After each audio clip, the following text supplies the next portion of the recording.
Hello 啊，大家好啊，我係 Toby 啊。咁咧今日咧，我想有一個話題咧同大家分享㗎，就係中國人同埋日本人咧，其實佢有一個共同嘅特點喎，就係咧佢哋咧都好中意飲暖水嘅。咁點解中國人同日本人都係咁中意飲暖水咧？咁其實大家嘅定義係有少少共同點，但係咧亦都有唔同嘅。不如我哋今日將呢一個話題大家一齊分享下。咁咧，其實咧，中日飲水嘅共同習慣係咩咧？至於中國嗰個文化入邊，特別喺中醫方面啦，佢有講到就係話，脾胃係後天之本，即係話脾胃咧係中意呢一個暖水，中意温暖。咁如果咧係接觸一啲凍嘅嘢咧，例如話係凍水啊各方面咧，其實會影響呢一個嘅消化功能啦，咁同埋會令呢一個寒氣入侵啦。咁所以咧呢一個温暖啊，佢係對呢一個脾胃咧係相當之重要嘅。至於日本文化方面咧，就係話飲暖水咧可以促進呢一個新陳代謝啦。咁另外咧，亦都係可以幫助排毒。咁所以咧，而家好多日本人咧，例如話去上班啊各方面啊，都會帶住一個暖水壺咧，可以隨時飲用嘅。至於點解中日都會覺得飲暖水會對身體健康呢？嗱，我哋以幾個角度去睇。第一就係話幫助呢一個消化。咁其實咧，暖水對胃部嚟講咧，係可以產生到呢一個嘅蠕動啦。但係如果係飲呢個凍水嘅話咧，會令到呢一個胃部嘅血管會收縮啦，有時會刺激到胃部，甚至會影響到會造成消化不良。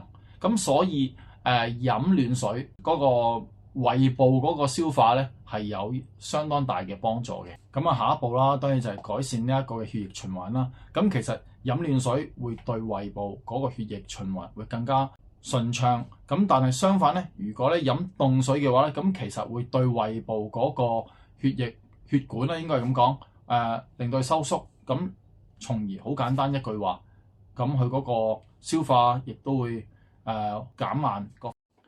咁好啦。仲有一點好緊要嘅就係驅寒氣。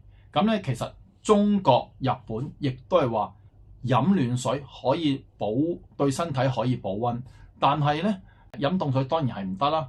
尤其是喺冬天，飲暖水去平衡個身體個溫度係好緊要。咁喺中醫嚟講叫驅寒。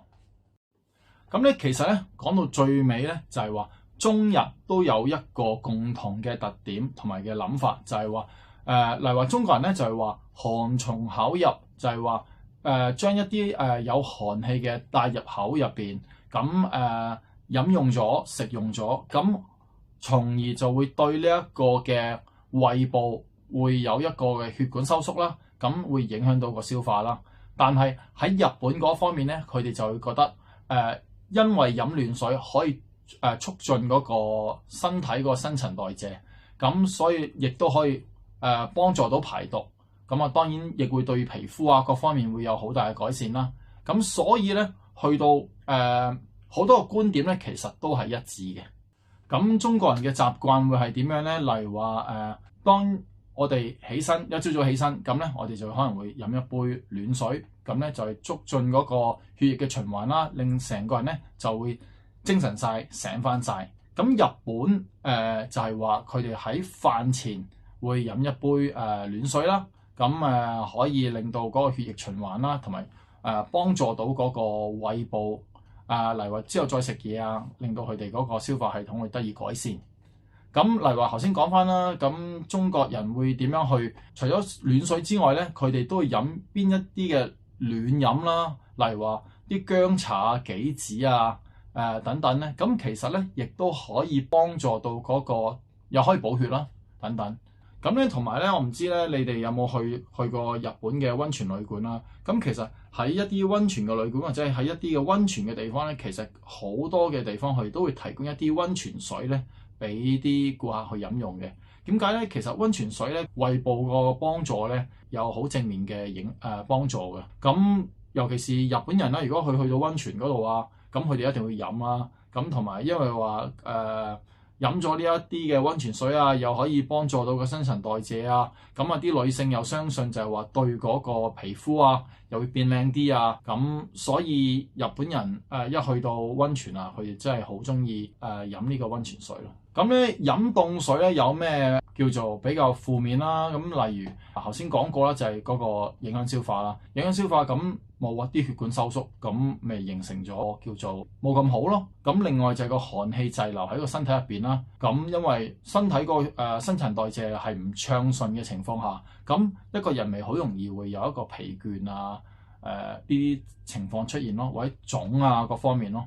咁對女性都係啦，咁其實如果佢哋係喺女性每一個月嘅事情發生之後啦，如果係飲凍水，咁其實對佢嗰個身體嘅恢復啊係有減慢嘅情況啦。咁所以無論邊位人士都好，咁邊種人士都好，其實飲暖水咁當然係有益而無害。好啦，咁我哋而家講下點樣可以培養飲暖水嘅習慣咧。例如話起身嗰陣時啊，就飲翻一杯暖水，咁啊令到個人醒翻晒啦。咁另外就係可以帶一個暖水壺啊，出街啊，或者上班嗰陣時啊，咁隨時都可以用到，或者飲暖水啊。咁同埋喺運動嘅場合咧都係一樣啦，咁避免飲凍飲啦，因為個人都已經興晒啦，咁你啲人仲係飲凍水，咁其實就對身體唔係咁好咯。咁一樣啦，咁可以嘅話就帶個暖水壺啦，咁然後